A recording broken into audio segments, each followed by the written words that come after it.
Joining us now is Dan Ives. He's a managing director and senior equity research analyst at Wedbush Securities. Well, we just heard that report. We've heard so much about the global chip shortage and how it's impacting the car industry.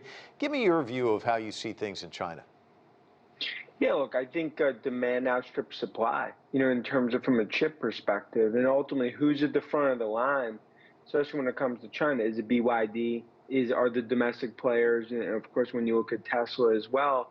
And I think right now, this is an arms race going on. The biggest constraint, it's not demand, but it's supply. It's got those chips.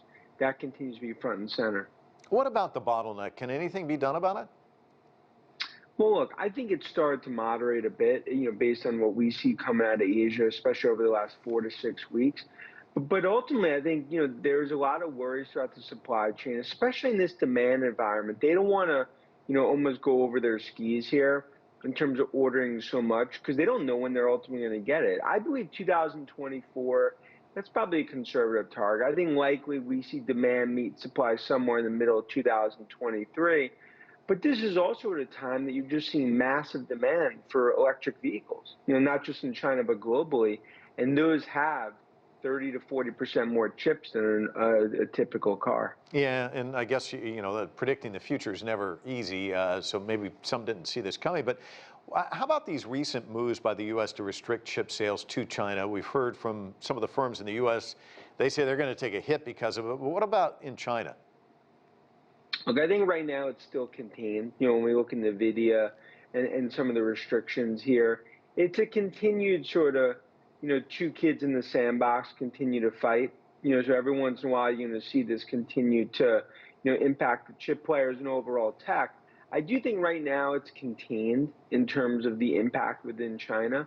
Look, and also the reality is that China continues to control the supply chain. And I think that's why right now, this is really, I view it on the fork in the road period, especially when it comes to the chip sector. Next 6 months is crucial from a supply perspective. The last thing you need is further geopolitical issues to fan the flames. And so what do you expect to see in the next 6 months then? Well, I think we start to see a moderation of the supply chain. I mean, clearly, you look at the economy starting to soften. I think demand softening on the edges. I do think supply and costs are coming down significantly, even when it comes to freight and the logistics of it. And I think that's something that could surprise the street, could surprise ultimately the industry. But it just shows what's happened in the U.S. with GM, Ford, among others, what's happened in Europe with VW, and of course in China. I mean, electric vehicle, it's the biggest transformation to the auto industry since 1950s. But it doesn't happen without the chips.